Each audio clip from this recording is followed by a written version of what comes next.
What if the shortest player on the court was also the most dangerous? That night, under the bright lights of the packed gym, everyone saw John as the punchline of the game. Disdainful looks, muffled laughs, and cruel remarks echoed from the bleachers. His opponent, almost a giant, pounded his chest and smirked. To him, this was going to be an easy win. But there was something no one knew, something about to turn that smirk into pure shock. Because John carried a secret that couldn't be measured in inches, and when the ball went up, the world would see what he was made of. From the moment John stepped onto the court, the whispers started. Too small. No chance. He's gonna get crushed. At 5'6", wearing a purple sleeveless jersey with gold trim, John was used to being underestimated. He had heard it his whole life, from playground pickup games to semi-pro tryouts. People saw his height first, his skills second, and his heart never. But that night wasn't just another game. This was the league's showcase match, the one that could define his future. Scouts were in the crowd, coaches were watching, and somewhere in the stands, there were people who once told him he'd never make it.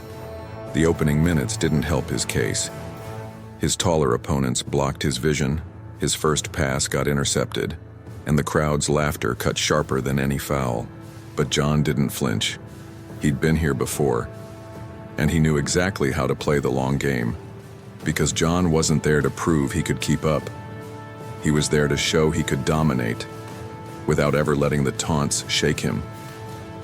What you're about to see isn't just a story about basketball. It's about patience. It's about preparation. It's about what happens when the person everyone counts out decides to write his own ending. By the final buzzer, the same crowd that laughed would be on their feet, and the player they mocked as a joke, they'd be calling him a legend. Before we start, let me know in the comments, what city and country are you watching from? I'd love to see how far this story travels. And if you believe in giving underdogs their moment, hit that like button and subscribe so you don't miss the next one. The wooden court gleamed under the arena lights, every polished plank reflecting the anticipation buzzing in the air. The crowd was loud, but not the kind of loud that roared for everyone. This was the laughter, the chatter, the collective hum of people who had already decided how the night would go. And in their eyes, John wasn't a contender. He was the punchline. Standing barely chest-high to most of the players, John tightened the straps on his purple jersey with gold trim and bounced on the balls of his feet. The announcer's voice echoed through the gym, rattling off names with energy until it landed on his. A polite smatter of applause followed, quickly drowned out by a sarcastic, "Don't get stepped on, little man," from somewhere in the bleachers. John didn't even turn his head. Not because he didn't hear it. He heard everything.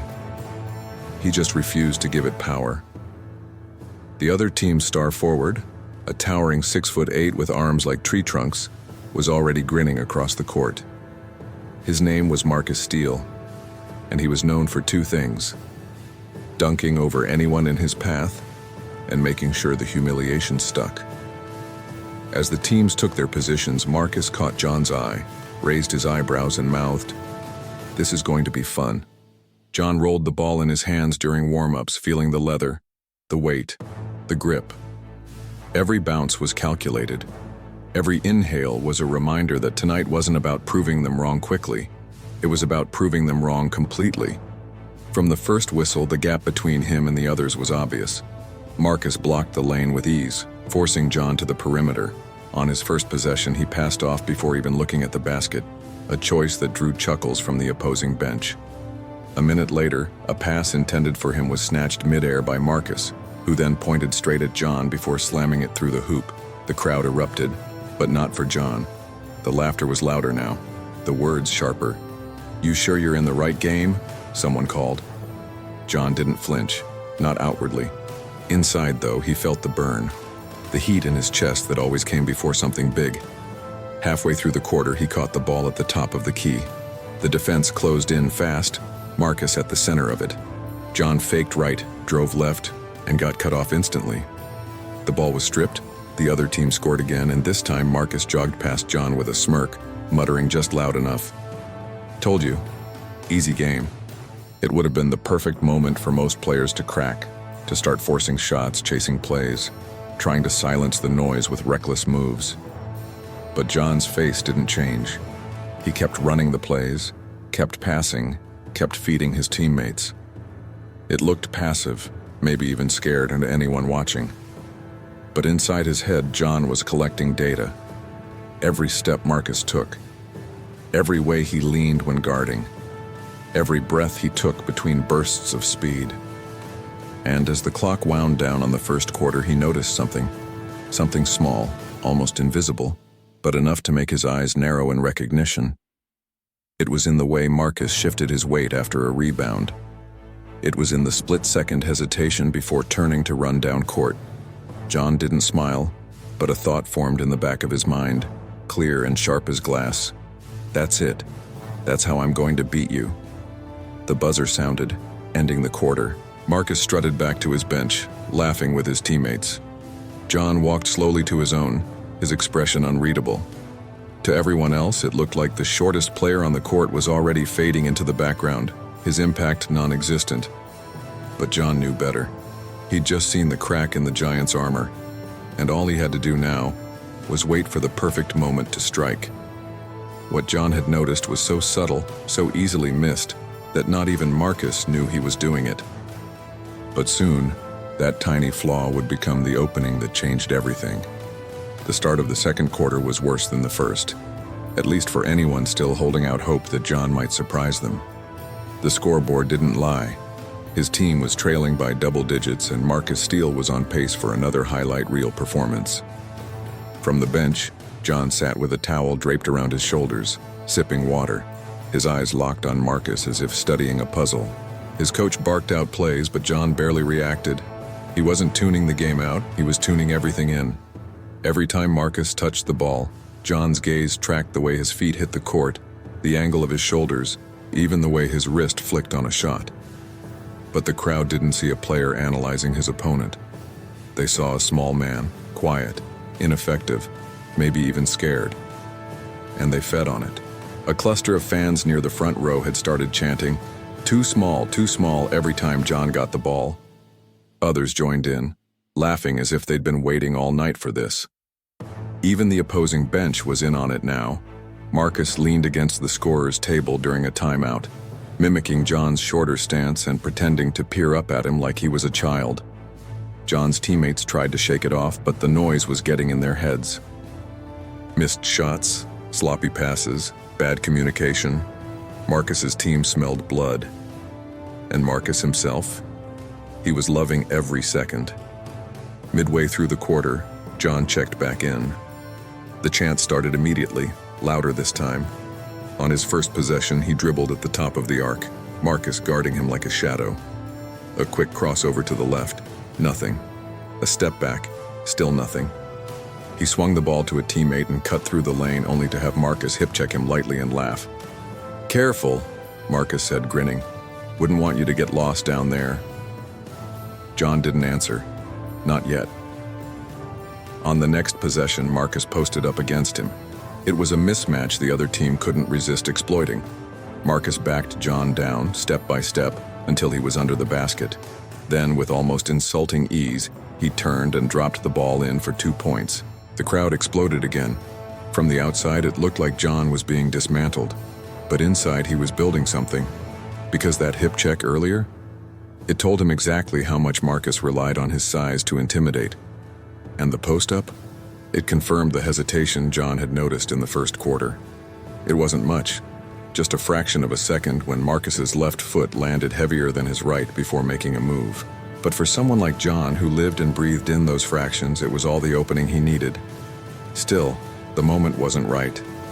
He could feel it in the pace of the game, the way Marcus was still loose, still confident. If John struck too soon, Marcus would adjust. And if Marcus adjusted, the window would close. So John waited and endured. He let Marcus score again and again. He let the chants grow so loud they rattled the bleachers. He let the scoreboard tilt further against them. Because every minute that passed, Marcus got more comfortable, and a comfortable opponent was a predictable opponent. The half was winding down when John made his move. Not the move, but the first breadcrumb, just enough to make Marcus think he'd already won. On defense, John suddenly played Marcus tighter, crowding his space, forcing him into quicker decisions. Marcus still scored, but his smirk was wider than ever. Perfect. The buzzer sounded for halftime. As both teams walked toward the tunnel, Marcus slowed his pace until he was next to John. "Better hope your coach benches you in the second half," he said. "You're making this too easy." John finally looked him dead in the eyes and smiled. Not a big smile, just enough for Marcus to notice. Just enough to make him wonder why the shortest player on the court was grinning while being down by 15 points. Marcus didn't know it yet, but that smile wasn't surrender. It was a signal. The second half was going to be a completely different game. Halftime in the locker room was a storm of frustration. Sweaty towels slapped against the floor, water bottles were crushed in irritated hands, and the coach's voice cracked from barking orders. Down 15, morale was paper thin. But John sat quietly at the far end of the bench, elbows on his knees, staring at the floor as if listening to something no one else could hear. "John," the coach snapped, "you're letting him bully you out there. You've got to—" John raised his eyes. "I know exactly what I've got to do." The coach froze mid-sentence, thrown off by the steady confidence in John's voice. For the first time that night, there was no doubt in those words, no trace of hesitation, just certainty.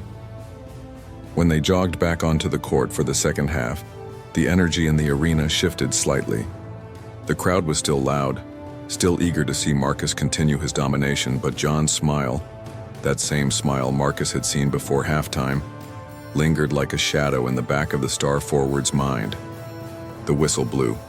Marcus's team got the ball first. They ran the same play they'd been feasting on all night. Clear out the lane, feed Marcus in the post, let him back John down until the basket was a formality. Only this time, John didn't give ground easily. He absorbed the first bump, then the second, forcing Marcus to put a little more muscle into it. Not much, just enough to speed up that left foot plant John had been waiting for. And there it was, the heavy step, the slight pause. Marcus went up for his turnaround jumper, and John's hand was already there. A clean block. The ball popped into the air. John grabbed it before Marcus even realized what happened and took off down the court. The crowd roared, but this time the sound was different. It wasn't pure mockery anymore. There was a ripple of surprise in it. Like maybe, just maybe, the shortest guy on the court wasn't just a target. John didn't score on that possession. He didn't need to. What mattered was the seed planted in Marcus's head. He got me once. On the next trip down, Marcus tried again. Same move, same setup. But John didn't bite on the first fake. Instead, he timed the step perfectly and swiped the ball clean. This time pushing the fast break and feeding a teammate for an easy layup. The scoreboard moved. The chance of too small faltered just a little. Marcus shook his head, waving off his teammates' attempts to hype him up. He still believed he had control, but now he was thinking about that block, thinking about that steal. And a thinking player is slower, more cautious, less dangerous. Possession after possession, John chipped away, not by forcing shots, but by disrupting Marcus's rhythm. Sometimes he played close, sometimes he gave space, always making Marcus guess. Every wrong guess cost the star forward just a little more confidence, and the crowd could feel it. By the end of the third quarter, the gap had shrunk from 15 points to 6. John had only scored twice, but his fingerprints were on every defensive stop, every turnover Marcus made. His teammates were feeding off it now, moving with urgency, crashing the boards, shouting encouragement. Still, Marcus wasn't ready to admit the tide was turning. On the last play of the quarter, he drove hard into the lane, powering through John's defense. The whistle blew, foul on John. The crowd cheered like it was a death blow to the comeback. Marcus stepped to the free throw line, dribbling twice, spinning the ball in his hands. He glanced at John and smirked again, trying to reclaim the swagger. But John just stood there, hands on his hips, smiling back. Marcus sank the first shot, but on the second, John's eyes never left his. No blink, no reaction, just that same calm, almost taunting stare. Marcus missed. Marcus didn't realize it yet, but the scoreboard wasn't the only thing shrinking. His margin of dominance was disappearing, and the fourth quarter would put his pride to the ultimate test. The scoreboard read 58-52, 6 points.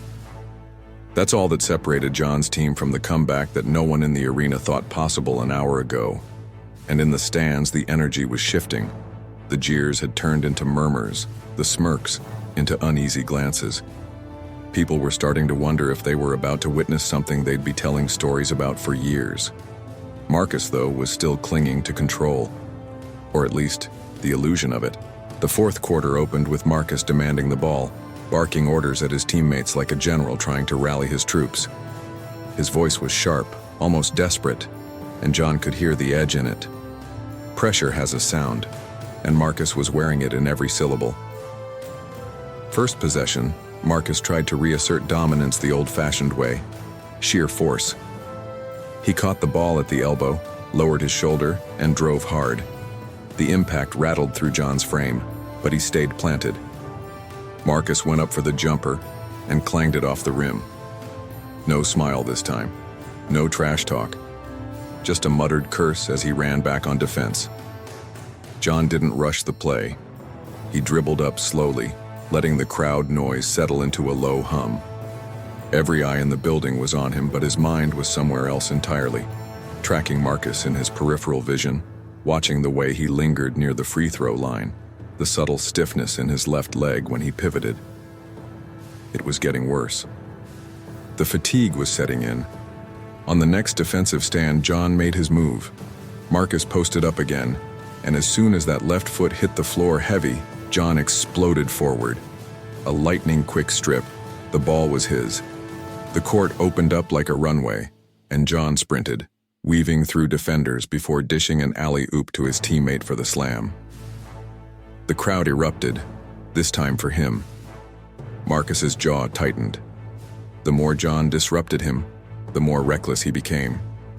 Instead of playing smart, Marcus forced shots, overextended on defense, and committed 2 fouls in less than a minute. The scoreboard now read 60-56. John could feel it. The giant was cracking. But he knew better than to celebrate early. In karma, timing is everything. Strike too soon, and the target escapes with an excuse. Strike at the right moment, and the fall is permanent. Midway through the quarter, John pulled off his boldest move yet. Guarding Marcus one-on-one, he baited him into a spin move, then slid under for a clean steal. But instead of pushing the fast break, John slowed it down, deliberately walking the ball up the court. He wanted Marcus to stew in it, to think about every eye in the building watching the short guy take the ball right out of his hands. Marcus tried to mask his frustration, but his teammates could see it. The passes to him grew less frequent. The sideline cheers quieter. With just under 3 minutes left, the gap was down to 2 points. The air in the gym was electric, every dribble sounding like a drum beat. John glanced at the clock. He knew the play he was about to run wasn't just for the game. It was for the story that would be told afterward. The ball came to him on the wing. Marcus stepped out, arms wide, trying to swallow him up in his reach. John feinted left, drove right. And for the first time all game, Marcus overcommitted. His heavy step came too early. John spun back, slid between him and the basket, and floated the ball high off the glass. Swish, tie game. The crowd lost its mind. And Marcus? He looked at John not with mockery, but with something far more telling. Uncertainty. John jogged back on defense, breathing steady. He didn't need to look at Marcus to know the damage was done. Every player could smell it, the moment when an opponent realizes they might not win. But John wasn't done. He hadn't just come to win the game. He'd come to take something Marcus valued even more than points. The final 2 minutes would decide more than the scoreboard. They'd decide who owned the court and whose name the crowd would remember when the lights went out. 2 minutes on the clock. Tie game. And every single eye in that gym was locked on 2 men. Marcus no longer saw John as just the short guy. Now he saw him as the only thing standing between him and a victory he thought was guaranteed. And that realization? It burned. Clear out! Marcus barked at his teammates, waving them away. He wanted isolation, no screens, no help, just him and John, one-on-one. John didn't move back, didn't flinch, didn't even blink. The ball was in Marcus's hands, pounding against the hardwood like a war drum. He dribbled left, then right, testing John's reactions. Every fake, every jab step was met with quiet, precise movement. John wasn't chasing, he was waiting. Marcus powered forward, leaning into him, the weight difference obvious. But the moment that left foot came down heavy, John was gone. A clean strip. Ball in his hands. The crowd erupted, half in shock, half in glee. John sprinted up the court, but instead of taking the easy layup, he stopped just outside the arc. The shot clock ticked. He looked Marcus dead in the eye and drained a three, 65-62. John's team took the lead for the first time all game. Marcus's face hardened into something dangerous, not just anger, but desperation. He stormed back down the court, demanding the ball again. Same setup, same clear out. But this time, John knew the play before it started. He shaded Marcus toward his weak side, forcing him into an awkward shot that clanged off the rim. The rebound fell into John's hands. The gym felt like it was vibrating. Marcus jogged back, chest heaving, sweat pouring, the smirk gone. He wasn't talking anymore. He was hunting. But hunters make mistakes when they get too close. Next possession, John slowed the pace, using the clock like a weapon. He dribbled low, weaving around defenders until Marcus was forced to switch onto him again. The mismatch was supposed to favor Marcus. Now, it was bait. John faked a drive, stepped back, and launched another three. The ball hung in the air for a heartbeat before dropping clean through the net. 68-62. The roar was deafening. People were on their feet. The too small chant that had haunted John all game, dead silent now. Marcus's frustration boiled over. On the next play, he shoved John on a rebound, hard enough to draw a whistle. The ref's arm shot up. Foul. The crowd exploded again, this time with a mix of cheers and gasps. Marcus walked toward his bench, jaw tight, trying not to look rattled. But his body language betrayed him. Hunched shoulders, slower steps, eyes darting toward the scoreboard. John stepped to the free throw line, the ball in his hands. The noise swelled. The game wasn't over yet, but the moment was here, the one he'd been playing for all night. He sank the first shot, 69-62. Before the second, he glanced over at Marcus. Not a glare, not a taunt, just that same calm, confident smile from halftime.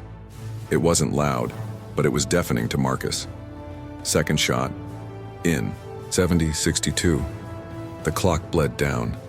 Marcus tried to rally, but his shots were rushed now, his movements stiff. John didn't even need to score again. He just controlled the tempo, draining the last seconds like sand through his fingers. With 20 seconds left, the ball was in John's hands. The crowd was already chanting his name. Marcus stepped forward, one last attempt to steal back a piece of dignity. John dribbled once, twice, then did something no one expected. He tossed the ball gently toward Marcus as if offering it back. Marcus caught it, confused, and in that instant, John stepped in, poked it free, and took off down the court for an uncontested layup. 72-62. Game over in everything but the clock. The buzzer hadn't sounded yet, but Marcus's reign was finished. And what happened after the whistle would make sure no one ever forgot the night the shortest player owned the game. The scoreboard flashed, 72-62. 10 seconds remained, but the fight had been drained from Marcus long before the clock began its final countdown. John stood near half court, the ball in his hands. The crowd's roar wasn't just noise anymore. It was a wall of sound, a living, breathing testament to what they'd just witnessed. Every dribble echoed like a drumbeat in Marcus's chest, a reminder of the night slipping away. The final whistle blared. The game was over. John didn't throw his fists into the air. He didn't scream or pound his chest. Instead, he walked calmly toward his bench, exchanging handshakes with teammates, the same way he'd walk off after a quiet practice. It was deliberate, the mark of someone who didn't just win, but owned the win. Marcus stayed frozen under the basket for a moment, staring up at the scoreboard as if it might somehow change. His teammates filtered past him, heads low, avoiding his eyes. The crowd wasn't laughing at John anymore, they were laughing at him. Every cheer that rang out for John landed like a slap across Marcus's pride. As the teams lined up for the post-game handshake, the silence between them was heavy. When John reached Marcus, he didn't gloat. He didn't spit out a line or shove it in his face. He simply looked him in the eye, nodded once, and kept walking. That, more than anything else, made Marcus's jaw tighten. In the stands, fans swarmed the edge of the court, phones in the air, snapping photos and recording videos. Clips of John's back-to-back threes and that final layup were already pinging across social media before either team hit the locker room. The captions were merciless. Shortest guy in the game, biggest heart on the court. When too small becomes too good. Marcus Steele, posterized by a point guard's patience. By the time John reached the tunnel, the chant had started. It wasn't too small anymore. It was his name. Over and over, louder with each step. John, John, John! He didn't turn back. He didn't need to. In the locker room, the atmosphere was electric. His teammates slapped his shoulders, ruffled his hair, shouting about the steal, the smile, the dagger three. John sat quietly, untying his sneakers, a faint grin on his face. It wasn't about the noise. It never was. Meanwhile, on the other side of the hall, Marcus's world was unraveling. The local sports reporters crowded around him, but the questions weren't about his highlight dunks in the first half. They were about how he'd let the shortest man on the court shut him down. Marcus's answers were curt, clipped. He blamed bad calls, fatigue, and lucky shots, but the cameras caught the flicker of doubt in his eyes. Back in the main hall, fans were already posting side-by-side pictures. Marcus smirking at John in the first quarter, and Marcus glaring at the floor after the final buzzer. The comment sections lit up with strangers dissecting every play. And John? He didn't even have his phone out. He knew the story was writing itself. That night wasn't just a win in the record books. It was a public rewrite of the narrative. No longer was he too small. No longer the guy opponents pointed at for an easy mismatch. He was the player who broke the giant. And Marcus, once untouchable, was now the cautionary tale. But the game had only been the first chapter, because karma doesn't stop when the buzzer sounds.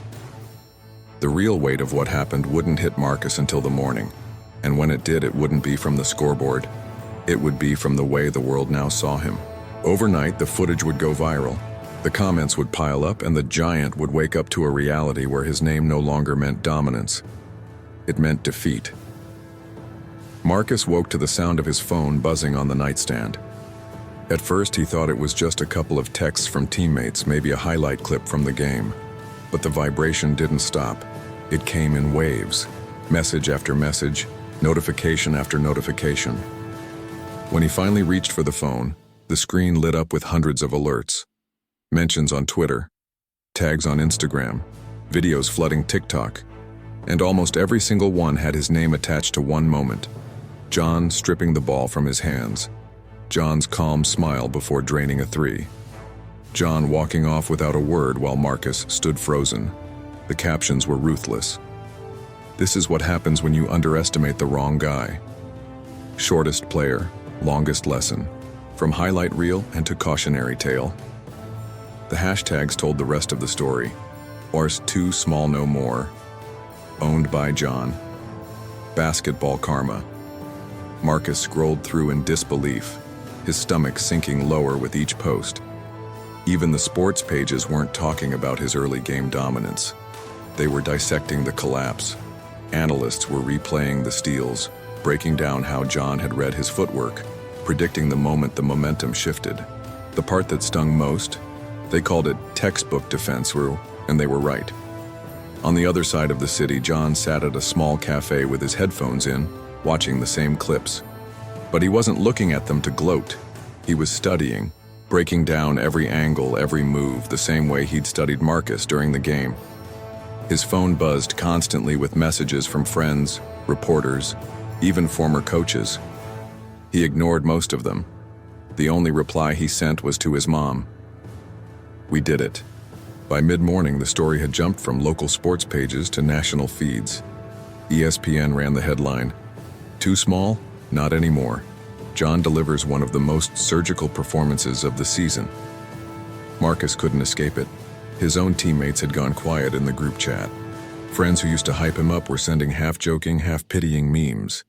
The footage from the first quarter, him smirking, calling for clear-out plays, was now being stitched with John's final layup over and over again. And the comments weren't just about the game. They were about him.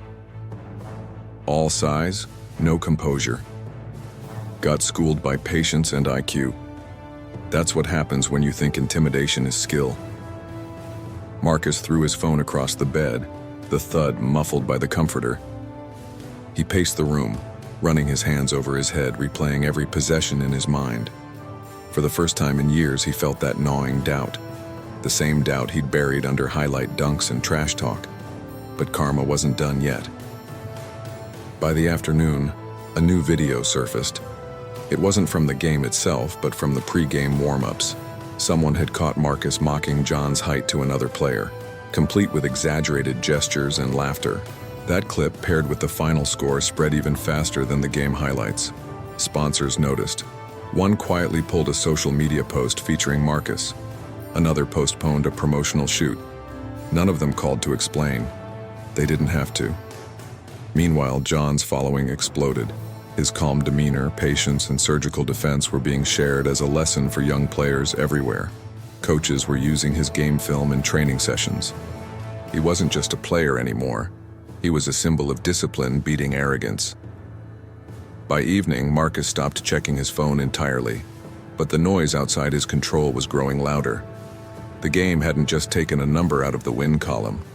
It had taken a chunk out of his reputation.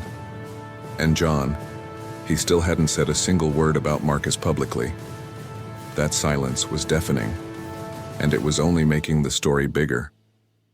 But the true humiliation was still ahead, because the league had just released the schedule for the next showcase game, and it would put Marcus and John face to face again, far sooner than he was ready. By the time the league's official post went live, the internet was already on fire. A simple graphic. Showcase Series, Round 2, John versus Marcus. Date, 2 weeks from now. Venue, sold out within hours. The comments section read like the build-up to a title fight. Marcus better bring more than size this time. John's about to rent more space in his head. If karma had a sequel. Marcus saw the post while sitting in his car outside the training facility. His stomach churned. He knew the league's marketing department wasn't blind. They were cashing in on the drama. But to him, this wasn't just another game.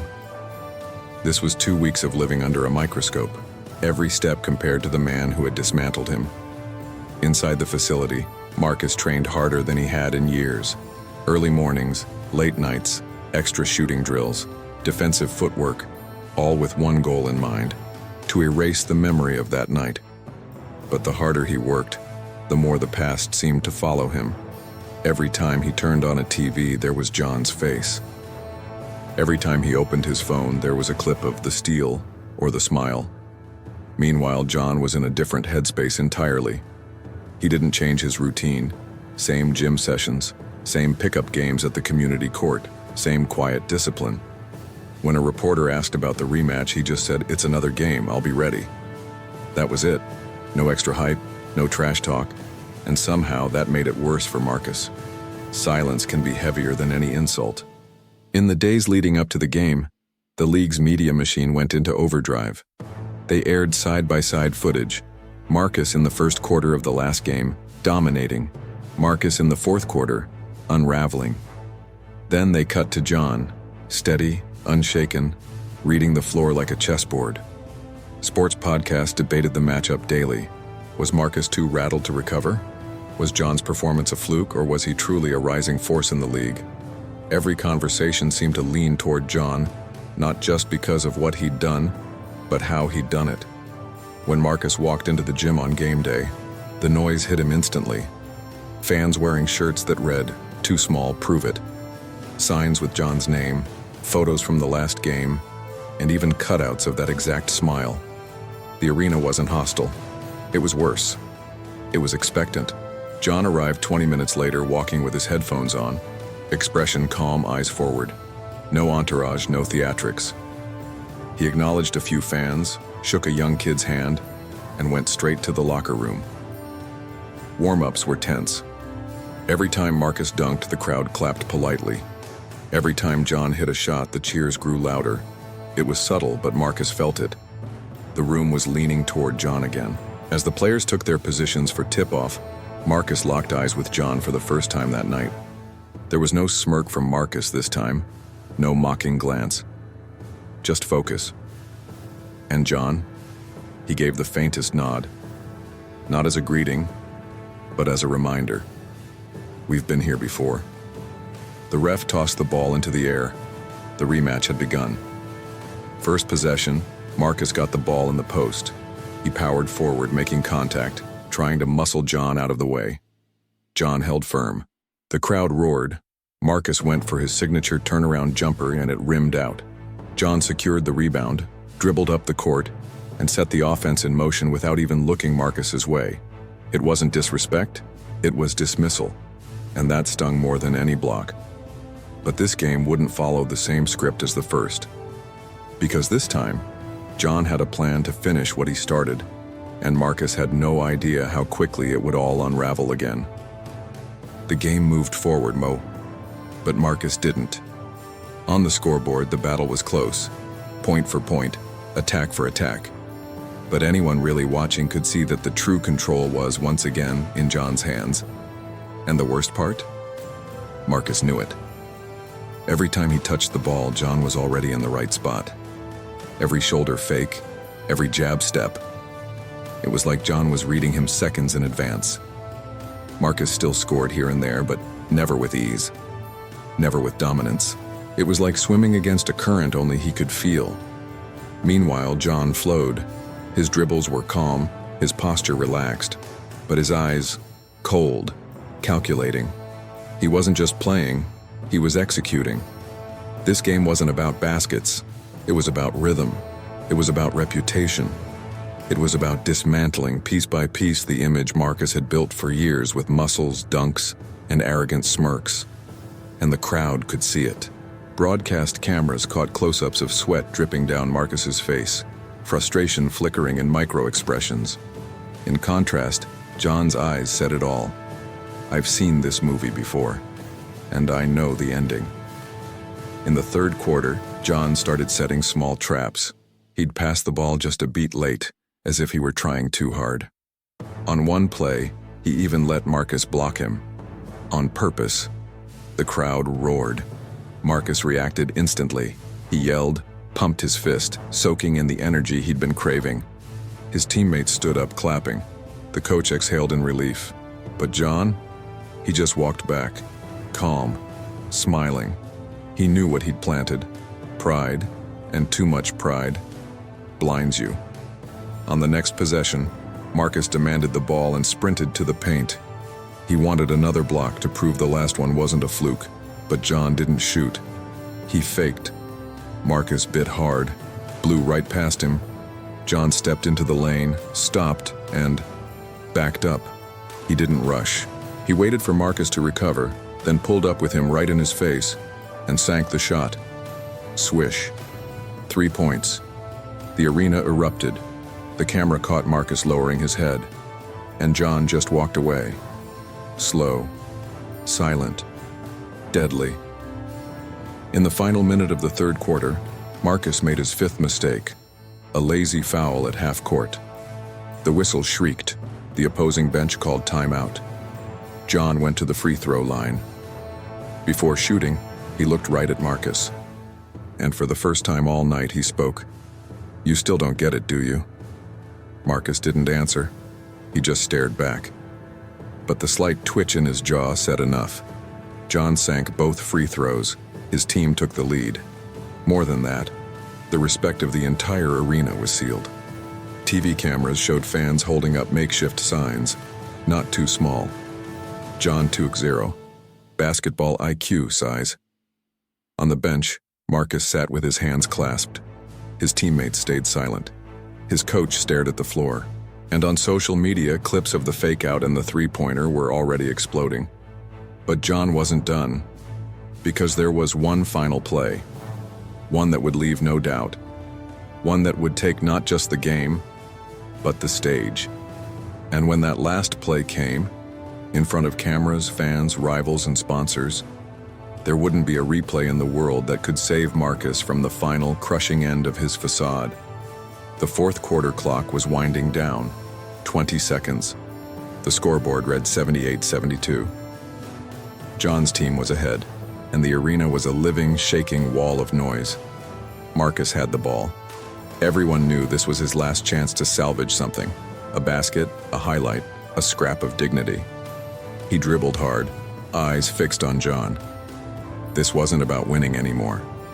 This was about proving even once that he could beat him. John didn't back up, didn't blink. He just watched, waited. Marcus drove right, lowering his shoulder. John slid with him. Marcus spun back left, the same move that had worked on countless defenders before. But when that left foot hit the hardwood, John was already there. The ball was gone before Marcus realized what happened. Clean steal. The crowd's roar hit like thunder. John took off down the court, Marcus chasing desperately. Cameras caught it in perfect clarity, the shortest player in the game sprinting ahead of the league's so-called unstoppable force. With the seconds ticking down, John could have gone straight for the layup. He could have run the clock out. But that wasn't the ending this story deserved. Instead, just before reaching the rim, John slowed. He waited for Marcus to catch up, to be right there, in striking distance. Then, with a single, effortless motion, he bounced the ball between Marcus's legs, caught it on the other side, and launched into a clean, sharp dunk. The building exploded. Fans were screaming. Teammates rushed the court before the buzzer even sounded. And Marcus? He stopped in his tracks, staring at the hardwood like it had betrayed him. The replay flashed on the big screen, over and over. The nutmeg, the dunk, the pure finality of it. Each time the crowd roared louder. The buzzer finally blared, but the game had ended with that dunk. John landed, walked away, and didn't even glance back.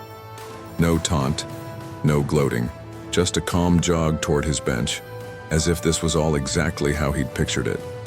Marcus's team didn't linger.